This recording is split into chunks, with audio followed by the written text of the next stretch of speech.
Palworld has been taking the world by storm, selling over 5 million units in just 3 days. That's an average of over 1.5 million per day. And it gets even more wild than that, the game is only available on PC and Xbox. And the game is available at no additional cost on Game Pass. And despite this, the majority of sales are still happening on Steam. People are paying money for this game. It would seem that people do indeed want Pokemon with guns. Or is it really that simple? I am a child of the 90s, and as such, I'm a big fan of the monster trading genre, starting with Pokemon all the way back during Gen 1 with Pokemon Blue. For many people here in the West, this obsession started and ended with Pokemon, but for the few of us based individuals, we would also go on to find many other experiences in the genre such as Digimon and Monster Rancher. And for all the claims about Palworld being Pokemon with guns, Digimon literally had guns and missiles built into their bodies, all of which is to say that I've always been into this sort of thing. So when Palworld finally dropped, I had to check it out, and I might have sort of spent my entire weekend playing it. For all the comparisons to Pokemon, many will point out that the gameplay loop is more like a survival game like Ark. And you know, if Ark was to have a baby with Breath of the Wild and the concept of Pokemon. It sounds wild because it is wild. This is a game that is derivative of absolutely everything, and yet somehow it comes together to be the thing that many people have been wanting from the Pokemon game series, and the thing that Game Freak has been struggling to deliver for quite some time. The gameplay loop sees you collecting resources and monsters, so that you can build up your base, so that you can collect even more resources, and even more powerful monsters. And as a survival game, it also features multiplayer, where you can set your own custom rules and difficulty, and can live out the monster training fantasies of your dreams. And of course, yes, there are guns, and you can shoot monsters. You can also walk up to them and punch the living shit out of them.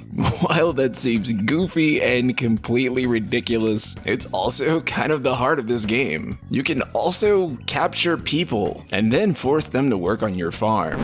Now, as a black guy, you can imagine why I'm not too hasty to use this mechanic. Did not work too well last time, and with all these mechanics, you would think this game would be American made. However, Palworld's developer is in fact Japanese, which brings us to the potential issues with this game. Nintendo absolutely cannot be happy with the release of Palworld. Many of the pals in the game straight up look like Pokemon, and oftentimes you can tell exactly which Pokemon they reference in order to come up with some of these designs. As a result, things such as Pokemon Ripoff was trending the other day on Japanese Twitter, and the company reporting that they've received various death threats from people, with the Pocket Pair community manager saying, quote, "Frantically working through all my DMs and emails. I promise. However, you'll excuse me if I skip over the death threats to the company, and massively outlandish claims. If you're capable of writing like an actual human being though, I'll reply ASAP. I have received a variety of opinions regarding Palworld, but all productions related to Palworld are supervised by multiple people, including myself, and I am responsible for production. I'd appreciate it if you'd refrain from slandering the artist involved in Palworld." An artist here is indeed the key word, because that is the center of so much of the controversy here. There have been a lot of people calling Palworld an AI-generated game. What's even more funny is that this claim has been immediately accepted as truth, being constantly repeated on Twitter and other social media platforms, and kind of being accepted as the truth. However, if you look into it, there's currently no evidence that Palworld uses AI, though there is some speculation on whether or not they used AI in order to create monster designs. This doesn't seem to apply to the actual assets that went into the game itself, as right now there is no conclusive proof that the assets in the game have been generated with AI. However, the idea spawns from a number of tweets in 2021. The Pocket Pair CEO did express fascination with creating Pokemon through extremely early AI tools. The company also has used AI before, in a game that they made called AI Imposter, so while it can be said they're not ethically against it, there isn't much for concrete evidence that they did in fact use it. An article article on Note.com in Japanese detailed all the challenges that were made during the development of Palworld. Prior to this, the team had actually never made a 3D model in-house. They also switched engines to Unreal Engine, and overall the development of the game seems like an entire mess, and it's a miracle that this thing even released in the first place. However, if your concern isn't AI and it's plagiarism, that's where the game may get into a slippery slope. There's a massive Twitter thread here detailing all the PALs that look a little bit too similar to Pokemon, and it is quite a number of them. Looking through, you can see all of the exact Pokemon that they probably referenced in creating their designs. Literally a case of copying someone's homework but changing it up just enough so that you don't get in trouble. However, where things get complicated for the game is that many 3D artists online are ripping the models and comparing them to Pokemon models, and the results don't look good for Palworld, as the wireframe of many of the creatures looks very similar to Pokemon's wireframe. In fact, so similar, this would imply that they outright ripped models from Pokemon games. Two AAA game artists spoke to VGC about the model comparisons, and this is what they had to say. You cannot in any way accidentally get the same proportion on multiple models from another game without ripping models, or at the very least, tracing them meticulously first. One senior character artist told VGC anonymously, adding, "I would stand in court to testify as an expert on this." They explained, "To give you an idea of how impossible this is, sometimes we have to copy one mesh to another when we make sequels to a game. For example, redrawing an NPC from one game to another. And even when we rework those old models, they only sometimes match this closely due to rigging changes that might need to happen. There are times when dozens of artists are given the same concept art to create a 3D model. For example, during art tests for jobs. I've seen 30 artists try to make the same horse during the exact semantics. None were as close as these Palworld models are to the Pokemon models. None. The silhouettes and proportions here are near perfect matches." Another senior character artist in the game industry agreed the model comparisons could be compelling evidence of plagiarism. Quote, "The wireframe meshes look different, so they're not the same models, but it's so close they may have built over the top of Pokemon models and made a few changes so they weren't exactly the same." These are incredibly serious accusations. Again, I have to admit I've really enjoyed this game so far, so I would prefer to think that it was legit. Unfortunately, if that's true, that would be all Nintendo needs in order to take the game down, and theft from their artists directly would be way more of a serious crime than just say AI. Then there's the actual gameplay in this game. The lines of inspired by, derivative of, and outright copying are always somewhat blurred. When Genshin Impact was first revealed in 2019, it gathered a massive amount of backlash, with Zelda fans lambasting it for being a clone of Breath of the Wild. And to be honest, the game did have more than a few similarities to Breath of the Wild for sure. However, as time has gone along, Genshin has really become its own thing. Fans of Genshin ended up enjoying it enough that they were defending it online. And now it's incredibly infrequent to hear Breath of the Wild discourse when discussing Genshin. Whether this will happen for Palworld, whether it will evolve and become its own thing, whether it will differentiate from Pokemon ultimately, is a huge question. But it's also impossible to separate this game's success from also being an indictment on Game Freak. Listen, I think if you tried to create a dry clone of Elden Ring, or Baldur's Gate 3, or Cyberpunk 2077, first of all, you wouldn't be able to do it. Secondly, even if you could create something that even remotely resembled those games, it would still be outright laughable in terms of quality. There is no way you'd be able to make anything close to the games that I just listed, even with all the asset flipping in the world. Furthermore, no one would be interested, because the real, genuine thing would offer them that with a sense of fullness and completeness and quality that they couldn't get anywhere else. Which is why it's impossible to separate the success of Palworld from the current sentiment on Pokemon games, sitting with a 71 and 72 on Metacritic, and with user scores as low as 3.4. The online discourse around the game was also not too friendly to it, showing the game running at a sub-30 frame rate. The game also received numerous bug compilations. Now, there is a joke in here about being like a Bethesda game at launch, but Starfield actually was more stable than this game. Not to mention the fact that Game Freak, despite being able to work directly with Nintendo, the company that has the resources to be able to make Breath of the Wild, Tears of the Kingdom, and Xenoblade Chronicles 3 run on this machine, and of course the elephant in the room. Pokemon is the highest grossing media franchise of all time.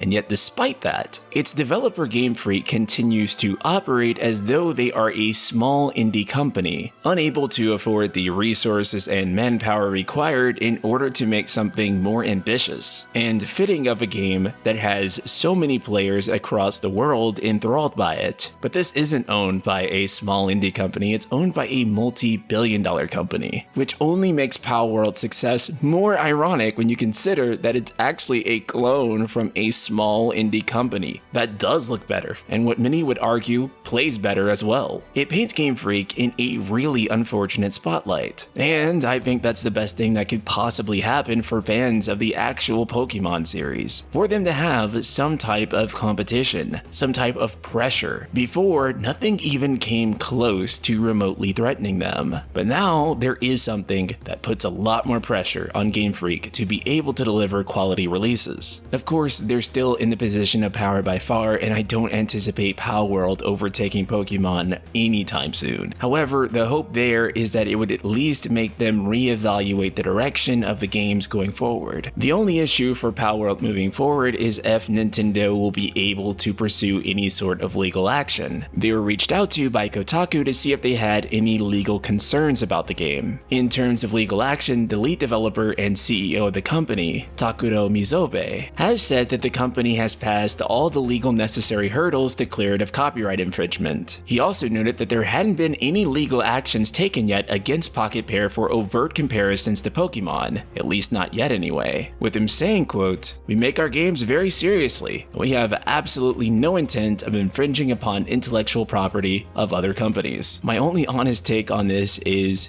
that I think that if Game Freak was making the types of Pokemon games that people were already into and felt were so high quality and couldn't be matched, which they have the money and resources to do, I don't think Palworld would have gained nearly the success that it has, even with giving the Pokemon guns. But these are just my thoughts. Let me know yours in the comments below. Shout out to Ye Pei and the rest of the Ultima community.